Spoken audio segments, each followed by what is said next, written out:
RuneScape skilling is in a terrible place at this moment in time, and I'm kind of worried for the future of the game, because it looks like we're going more towards a idle/AFK type of game versus an actual video game that you're playing. And I think it's fine and all, and I think there's definitely room for RuneScape in it, and it's a part of its identity, but I also think that there should be a balance, and that's what I want to be talking about in this video. And I would love to hear what you think as well in the comment section down below, and leave a like if you're enjoying this video, and don't forget to subscribe. I've been saying that I want to get to 5k by the end of the year. We're getting really close, so it's highly appreciated. You can click the subscribe button, and I have a big video lined up for the end of the year when it comes to RuneScape, so you definitely do not want to miss it, so click that bell as well. But anyway, let's get into the video. So there's a big issue with RuneScape 3 skilling, and it's one that I've really started thinking now I'm planning out my 120L, because yes, I'm a sucker for those colored particles, and I want to see my beautiful comp cape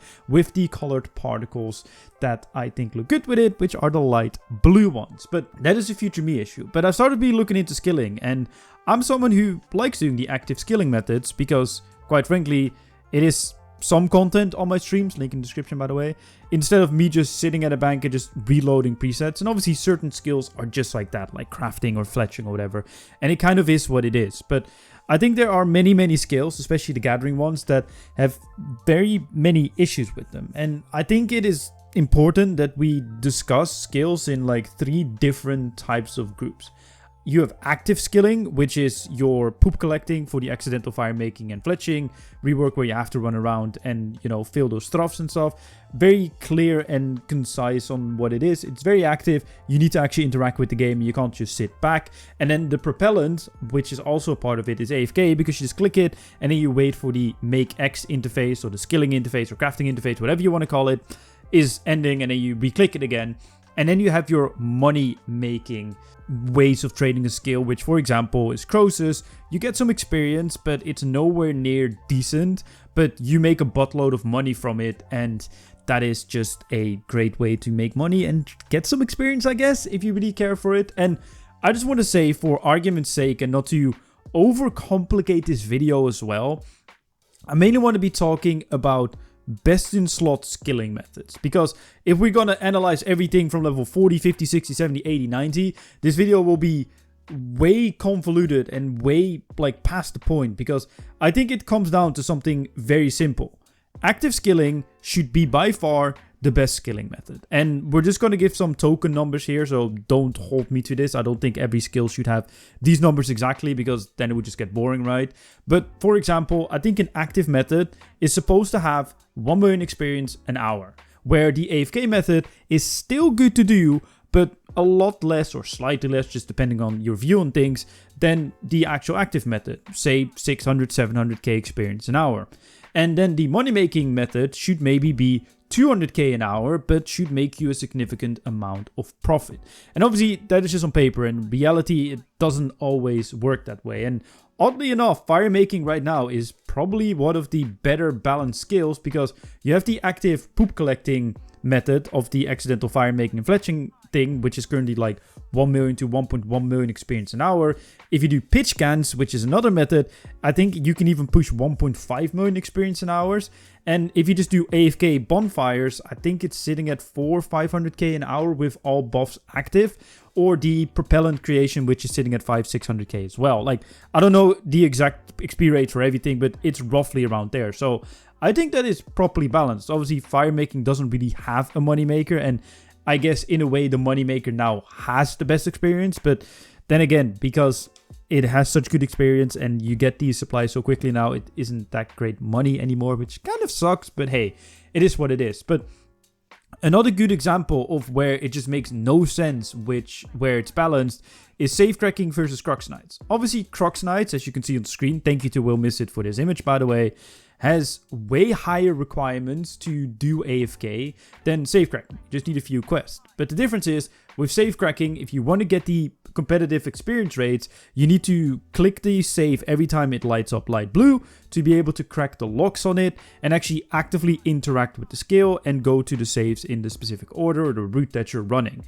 Versus Crux Knights, which you just click once and you just wait till you're done pickpocketing. And Crux Knights are better experience, and you could argue that sure, the requirements are more difficult, so it makes sense, but then again, as soon as you have the requirements, it's 0 input. And probably if you are going to go for the best experience rates, 99 plus, the chances are that you have these requirements anyway. And that to me is just something that makes no sense. And I want to clarify one thing. I'm not just talking from a high-end perspective. I think this should be applied to everything in the game. So even at level 50, 60, that there is an active method of it and there's an AFK method. But just for argument's sake, as I said before, it's just to, you know, give examples and really drive the point home that I'm trying to drive home pretty much. Another good example is Fishing Frenzy versus Priv. If you've ever done Fishing Frenzy, it's a very active way of trading fishing. And it's just slightly better than Prifdinous fishing with all the buffs active, or Wobblegong fishing if you have your island set up properly.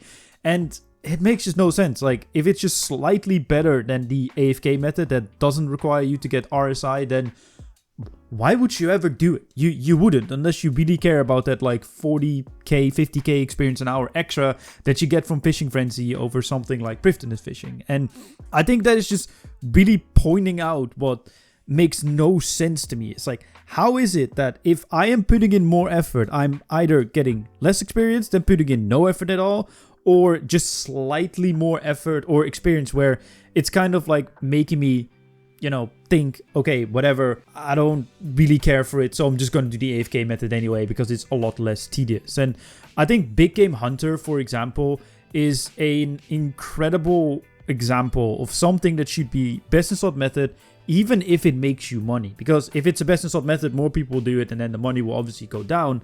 But right now, Big Game Hunter regarding experience is not best in slot. And why I think it should be is because there's skill required to it, right? Like, you need to understand how these arenas work. You need to understand how you need to move, what the tactic is. And if you really want to get competitive rates, you need to know the fastest ways and the fastest tactics to build everything and whatever. And it's not rocket science by any means. And it's very repetitive eventually because this game is repetitive. It's just the name of the game, right? Like, repetitiveness is pretty much almost in the name RuneScape. But it should be at least higher on the experience rate scale. And it's just not really, it's not even on the wiki named as one of the methods to do for pretty much 80 or 90 plus. Ornate Scarabs is, but that is just literally clicking in a pond. And that's also just tedious, where you're probably better off doing the hunting method just outside of Croesus. And I think that there just should be better balancing around skills when it comes to active and non-active skilling. And I don't think that AFK skilling should completely be abolished, right? Like, I think it should have a place in the game, and I think it should be a good alternative.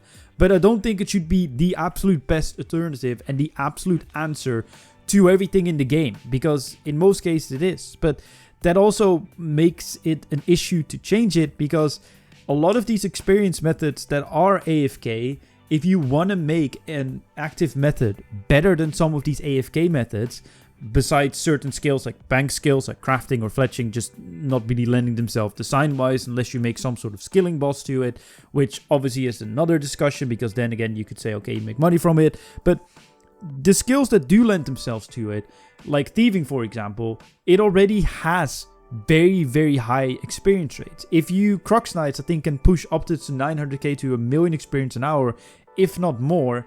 So if you make safecracking even better and make it worth the effort, you're looking at 1.4, 1.5 million experience an hour, which is ridiculous for a skill, right? But buffing the AFK method will also send the community in an absolute frenzy and outrage and riot, because, well, your favorite method is probably going to get nerfed, because the truth is, a lot of players do really enjoy playing this game AFK. I'm definitely not one of them, but I know a lot of people do, and that is completely fine, and I think there should definitely be room for it. But I just really hope there could be more balancing around skilling, because I think that if you want to put in the effort, you should be rewarded for it. And before anyone starts commenting, there are these 3-tick, 4-ticks, 2-tick methods, whatever. They are not, well, they are methods, but they're not intended methods. I think there should be more, you know, emphasis on either skilling bosses like old school RuneScape has with like Temporos, for example, or the Guardians of the Rift, or whatever skilling boss there is in old school RuneScape that is worth doing, Wintertot, for example. Or you should make more methods better experience, like for example, safecracking should be better than Crux Knights. Obviously the poop collecting should be better than other fire making methods, which it now is, and Fishing Frenzy, or even Fish Flingers for that matter, to make it easier to get my Trim Comp requirement as well. But in general, Fishing Flingers and Fishing Frenzy make them some of the best training methods in the game. And not just slightly like they are now when it comes to Fishing Frenzy, but actually by far the best. Well, double it for my part's sake, especially because fishing experience rates are very much lacking behind to others. But I just think there's so much room for improvement, and you can even make it so that with cooking, for example, now that you have the cooking building within the fort, make it so that the NPC that is there tell you, hey, look, the guest that we have at the fort really want some rocktails. Can you make some rocktails? Kind of going off your level, of course. And then when you hand it in, you get a little bit of an extra experience buff. It's still AFK, but at least it requires you to do something different, I guess, and a bit more interactive than just cooking the best food that there is in the game to cook. But yeah, that's just kind of my view. As I said, just to summarize, active should be best. AFK should be very, very much a good alternative, but not by any means the best in slot, like maybe 30-40% less than the active one. And then there should be a money version of it, but maybe it's 20% of the experience of the active method, but really good money. And I would just love to see it, because that would make skilling a lot more interactive and fun for a lot of people to do, instead of just doing the same thing, clicking once, getting your setup, and then just chilling until you have 99, 120 or whatever you're going for. And yeah, I just think that there's a lot room for improvement, even in reward spaces. Like, give us some rewards for some of these mini games, like construction contracts, for example. Like, there's so much that Jagex could do, and I feel like it's just not really being done. So let me know in the comment section down below what you think. It's a bit of a longer ranty video, but I hope you guys do enjoy it. If you do, leave a like, subscribe if you're new. Don't forget, we're trying to get to 5K by the end of the year. And my name's Chevalric, and I shall see you guys in my next video.